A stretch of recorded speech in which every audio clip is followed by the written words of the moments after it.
A thread about General Flynn, Durham, the investigation surrounding Durham, and the election. Durham is building his case to trace this vast conspiracy to first rig an election, and then try to cover their failed tracks and simultaneously take down Donald Trump, the current sitting President of the United States. Many, and by that I mean most, will never completely understand the complexity of this operation, because it reads like a Robert Clancy novel, but it is in fact real and anything but fictional. The elite globalists put up their puppet to run for President of the United States in 2016. They went all in to try and ensure her election, including abusing the FVEY network, illegal domestic spying and surveillance, as well as foreign operatives. They had all their bases covered, they thought, but they underestimated two things: the testicular fortitude of Trump and the strength of his following. They misread the largest Republican voter turnout in history. She was never supposed to lose. These elitists could never imagine that this carnival barker showman from reality TV fame could ever be the Pied Piper of the Conservative Party of lame duck voters. They did the same thing with Ronnie Reagan. They underestimated him, and he won in a landslide against a weak incumbent. Hillary, for the most part, was an incumbent in their eyes. She'd been around forever and undefeated. She had the multi-billion-dollar war chest, the big-dollar donors, the TV networks, the Hollywood elites, and the Obama administration's DOJ, FBI, and intelligence community in her corner. Again, she was never supposed to lose. For 3 years, the outsiders have been screaming what's taking so long, as they are watching the DC machine taking out members of his team one by one, beginning with General Flynn, who by the way warned Trump this would happen. Flynn told Trump there's no way they are going to accept him. He's going to have to dig in and fight. General Flynn knows how to fight, from hand to hand or from the intelligence world. He's been there, done that firsthand. Flynn chose Trump. Trump didn't choose Flynn. But they are both from the same mindset, and they both recognize the fighters within themselves. Flynn knew what was in store for them and made Trump aware just what was at stake and the importance of victory. He made a pact that if they embark on this endeavor to break up the recidivist culture, good old boy club, and take down the swamp, that there was no turning back, no surrender, all or nothing, and there was no way out. So what's taking so long is, this small elite force is going up against the entire globalist world. The richest people on the planet, with billions of loyal followers, I mean true believers, brainwashed in their ideology they've been grooming for decades. Barack Obama was just a test pilot just to see how far left they could go. Barry was just the first one through the door, a beta tester so to speak. And with him we saw the paradigm begin to shift. Now they are all in. So they spied, lied, they supplanted operatives in an attempt to filter the Trump campaign's ability to get a grip on them. The MSM gave Trump billions in free airtime to ensure he cleaned out the primary, because they just knew he was a soft target, an easy win. But then she lost. Now there were a few in that group that thought about her losing. We see it in the text messages, a big what if. Despite the fact that they were bad cops, they were doing their tradecraft. Have a contingency plan, the insurance policy. Overconfidence will get you killed, and it did in the case of Hillary. She thought she was untouchable and undefeatable, and it cost her the election. So all of these years of investment by the globalists is put in jeopardy by her arrogance. So the cover-up began literally November 9th, and they plot to take down the president-elect went to Plan B, the symbolic morning after pill, because they can't let him get his hands on the archives, the files, the evidence that will bring them all down. They can't just cut off the heads of the snake, too messy and too hard to pull off. Trump was no wallflower. They had been after him for years, and he has great fighting instincts, but they can pull his fangs. In other words, Flynn. What was their very first move? Take down Flynn and cripple Trump, taking out his army commander, while simultaneously blindfolding Trump to inner workings of the intelligence world. He lost his tracker, his scout, who knew where to look. Luckily, Trump had retained close allies like Devin Nunes, who was the head of the HPSCI, and though still a rookie, knew enough to keep informed and pay attention to details, but being in Congress limited what he could actually do other than shed light. Flynn's small elite force was in place like his intelligence team of Ezra Cohen-Watnick, Derek Harvey, and Michael Ellis, Rich Higgins, and his commerce strategists like Peter Thiel, David Cattler, John Eisenberg, Kenneth Juster, and Kevin Harrington. Flynn was assembling a team of deputies to get the NSC back on track to do what it originally intended, not the political hackery the previous administration had turned it into. And this the NSC down to less than 50, possibly 25.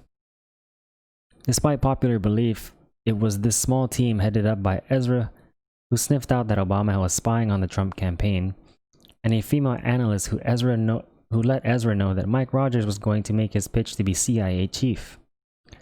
Ezra knew that would be disastrous. Rogers was a career NSA, and because it was the NSA that was the hub of all this spying, the NSA is the cesspool of the swamp. Snowden exposed just how bad it was in 2013. I don't approve of how Snowden did it, but I understand his position. He was with Booz Allen, an embedded contract analyst who saw the toolbox and what the NSA was doing with it and panicked. Snowden was young, and from his point of view, surrounded and thought he had nowhere to run, so he fled. Problem was he went to our mortal enemies, and that's a problem. But regardless of what he exposed was true and important to what's going on in this case. Ezra knew Rogers was making a play for a promotion to CIA chief in the new admin, informed Flynn, and the general set up a meeting in Trump Tower to first introduce his protege to the president-elect and let him inform Trump that he was being spied upon and who and how it was being done. Rogers made his pitch that evening. Trump said, "We'll take it into consideration and get back with you." The timeline was misread by outsiders thinking Rogers told the president-elect he was being spied upon, when he already knew earlier that day. Cohen-Watnick works in the shadows, stays off social media, and sticks to what he does best: analyze intelligence and make strategic planning portfolios. Ezra had portfolio strategies to take down Iran and China the Obama admin scoffed at.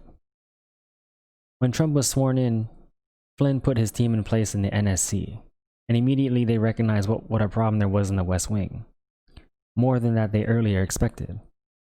And when the FBI came after their boss and took him down, Ezra knew he had to find a confidant to get this info too. Ezra Cohen-Watnick passed on his intel to Michael Ellis, who in turn set up a SCIF meeting with Nunes, who Flynn felt he could trust from their time together on the transition team, and they let Nunes see the evidence of spying on Trump. That set the HPSCI in motion to start down this long road, and Ezra knew with McMaster in place, he wasn't long for this world as far as the NSC goes. McMaster purged the NSC of Flynn's team and filled it with more swamp. But the FBI struck, and we all know about the takedown of Flynn and how they entrapped him with a completely fabricated charge, forcing him out and causing him to have to defend himself with the likes of Sidney Powell. Then the swamp countered Flynn with HR McMaster playing on the fact that Trump was enamored by being surrounded by generals, and McMaster fit the bill perfectly to go in and clear out Flynn's team. This was a misstep on Trump's part, but things were moving fast and it wasn't thought through. McMaster attempted to replace Cohen-Watnick with a CIA official, Linda Weisgold, the author of the infamous Benghazi video talking points and member of the Benghazi Dream Team, a group of IC analysts assembled to counter the Benghazi investigation headed up by Trey Gowdy. That didn't fly because she was too openly partisan, a Hillary Obama loyalist, and would just never pass muster, and McMaster knew it. So he had to search elsewhere, while Ezra was gathering intel and setting up an evidence time capsule for Nunes. McMaster finally replaced Ezra with Michael Berry due to his vast experience and thought he was a team player and a swamper. However, Berry did not last long because they had forgotten his ties to Eric Price, a Trump ally. So he ended up back with the CIA, but the NSC was infiltrated with people like Fiona Hill, the Vindman twins, etc. McMaster appointed Joe Biden's former right hand, Eric Ciaramella, as his number 2, and expanded the NSC to over 300 members, the opposite of Flynn's goal to reduce it to below 50, closer to 25. With the table set, and Trump running 90-0 trying to run the country after his transition was completely undermined by Obama, he was basically flying while blind and his radar was outdated. DC was swampier than he originally thought. Flynn is out, Flynn's team is out, Trump is surrounded by either people with no swamp time or people with too much swamp time. Mainly very few he could trust, so Trump did what he does, relied on family, and they were too green, but were fast learners. Imagine trying to swim in a shark-infested waters. That's what they were up against. They were in the deep end of the pool with no lifeboat and surrounded by sharks. Any other man would have been out within 6 months, either quitting or being taken down. The swamp convinced Doofus Sessions to recuse himself, moving Swampy Rosenstein into place. Trump forces them to get rid of Comey, because Trump knows Comey lied to him and can't be trusted. Rosenstein brings in Mueller to set the coup in motion. When Mueller wasn't given the FBI chief spot, Rosenstein does the next best thing, appoint him to the Supreme Court and shield him from Nunes and HPSCI, until the left can re-engineer California voting, allowing vote harvesting, and just plain voter fraud in New York and New Jersey to flip the House. This allowed Schiff to shut down Nunes from using the HPSCI to investigate what was going on, and allowed Schiff to ramp up the Russia hoax platform, setting the stage to impeach Trump in his first term, on baseless BS. But Nunes stayed the course behind the scenes with his congressional investigators. However, he's limited to what he can do, other than complain and write letters. Durham is the key, he has the teeth. So when everybody was pissing in their pants over why Johnny Ratcliffe was just now sending declassified documents over to Durham on Thursday, they just wouldn't listen to reason and experience, and fell into the fear porn pool grifters panic over nothing. If anyone thinks that Durham is that far behind in this investigation that he's just now looking at the documents, you should seek help soon. You should seek help soon because you aren't thinking clearly. Walk away from the fear porn grifters and think for yourself. You should seek help soon because you aren't thinking clearly. Walk away from the fear porn grifters and think for yourself. Durham doesn't need the document declassified to look at them. He has top TS, SCI clearance, as does his team, but the 23-person grand jury panel doesn't. In order to simplify presenting his case to the grand jury, he just requested the documents declassified rather than try to read in 23 people on each and every different level document. So after sifting through the millions of pages of evidence that's in play here, Durham chooses the documents he needs to present his case and sends a grocery list to Ratcliffe on what he needs declassified, and the order is filed and returned. Durham chooses the documents he needs to present his case and sends a grocery list to Ratcliffe on what he needs declassified, and the order is filed and returned. The majority of this stuff was sensitive compartmented information, SCI, which means each grouping, compartmentalized, would have to be read for each of the 23 members of the grand jury panel. That's very cumbersome and time-consuming. Instead, just get the documents declassified, then they can be used for the grand jury and still remain secured under Section 6E protection. Sensitive evidence will be filed under seal in the court. The judge can view them in a camera viewing just like they did in the Flynn case. If it's used in a jury trial, the same process applies. I've seen cases where courtrooms are basically turned into an interactive SCIF. No media or galleries allowed. The case is heard behind closed doors, and all involved are under felony level NDA if they leak anything. So calm down and think this through. The swamp isn't just a puddle limited to DC. It's a vast sea that stretches across the globe, and it's all driven by power and money. That's the key to unwinding this mess. Forensic accountants can be more dangerous than an agent with a badge and a gun. Just ask Al Capone. I'm so encouraged to see Durham dragging people like Daniel Jones before a grand jury. That means they are following the money trails up to the top, and that's what it's going to take to sniff all this out. Giving money isn't actionable unless there is some direct involvement with the actual criminal acts. Jones is on the bubble on that count depending on what Durham knows. His name has now surfaced in connection with Durham's probe and grand jury proceedings. Remember that for the most part, the perpetrators of the DOJ FBI skullduggery are gone, either fired or resigned, but nonetheless gone. So there are no administrative remedies for this outside of maybe losing a pension. Just not sure that's legal, so that leaves criminal judicial remedies. It surely looks like the trappings of a RICO case to me. It surely looks like the trappings of a RICO case to me, and that's not just wishful thinking. All the telltale signs are there, and Durham's specialty is government corruption. It's his bread and butter, and his appointment was purposeful. To all the chronic cynics, the Debbie Downers, the doom and gloom mindsets that are all going to bitch, piss, moan, and groan about nothing's happening, save it because you make those statements based on zero facts. This isn't some carnival sideshow to satisfy your juvenalistic cravings for instant gratification. This investigation is to actually do something worthwhile and make a difference. If you want instant gratification, get a puppy. Good news was brought to my attention this morning. This could be another avenue to get these funders of this conspiracy. L.W. Doyle pointed this out to me.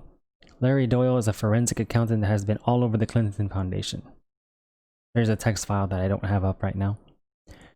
This case is so multifaceted, there's a lot of moving parts. Part of proving conspiracy is tying together of multiple parties. That not only includes boots on the ground, but those funding the wrongdoing. Money trails are solid when you can piece them together. Also a possibility this case is 18 USC 371, conspiracy to defraud the United States. Any conspiracy for the purpose of impairing, obstructing, or defeating the lawful function of any department of government. Durham must prove people knew the info was false when they passed it to the FBI. That's why Barr has spread the workload of appointing 5 US attorneys to take different parts of it, all centering and being coordinated back to... That's why Barr has spread the workload appointing 5 US attorneys to take different parts of it, all centering and being coordinated back to Durham. It's really quite an interesting endeavor when you really sit down and piece it all together. The origin in the original hoax was that Trump was colluding with Russia is part of it, but the whole claim is that the DNC, DCCC, and Hillary were even hacked by Russia. Pushing that claim into the FBI and it being a complete fabrication is looking more and more evident. Let me point out how all of these perpetrators and funders all pivot on Perkins Coal. Let me point out how all these perpetrators and funders pivot on Perkins. They were the go-between for everyone. Obama, Fusion GPS, CrowdStrike, Clinton Foundation, Hillary Clinton campaign, DNC, DCCC, everyone. Money changed hands through them. Also, hopefully people like Larry Doyle are looking into how involved they were with the hack of the DNC. Their clients included Google, which owned the largest stake in CrowdStrike before they went public, the DNC, Hillary's campaign, multiple Obama organizations, and many others. You take out Perkins, Cole under RICO, everyone else falls, but easier said than done. You need someone on the inside that they can flip, and Perkins Coal is a tough nut to crack. But all this cash flow is going through their firm to all these coup plotters is glaring. All involved are their clients, and the key to kicking all this off was the claim of hacking. All involved are their clients, and the key to kicking all of this off was the claim of hacking, put up by CrowdStrike to anchor the Russia narrative to the FBI, and the IC went with it based on the report of the hacking, and they blocked the FBI from looking at the servers. When has the FBI ever just ran with a scandal of that magnitude based on private third parties' word? Any other instance, and they will tell you, until we see the servers, sorry, you're on your own. Providing a disk image generated by CrowdStrike doesn't cut it. My take is CrowdStrike falsified the report of the DNC hack with the knowledge of and participation of Perkins Coal lawyer Sussman. My take is CrowdStrike falsified the report of the DNC hack with the knowledge and participation of Perkins Coal's lawyer Sussman. The 7th floor knew it was false, which is why they never insisted on taking possession of the servers and conducting their own forensic examination. Just like the 7th floor ignored the Weiner laptop until they came under fire, being exposed for not getting it right when they were notified by both NYPD Task Force and the FBI NYFO and NYC USAO. Everything the FBI had about Trump and Russian collusion, Russian hacking, all originated from people directly connected to Hillary Clinton plain as day, but it's the tying it to actual crimes is the tough part. With document destruction, hiding evidence, it's a real mess. That's the end of his entire theory, and we have some replies. Even though it seems to be easy to tie together in your mind, It takes documents, witnesses, and sometimes only one flipper at the right level.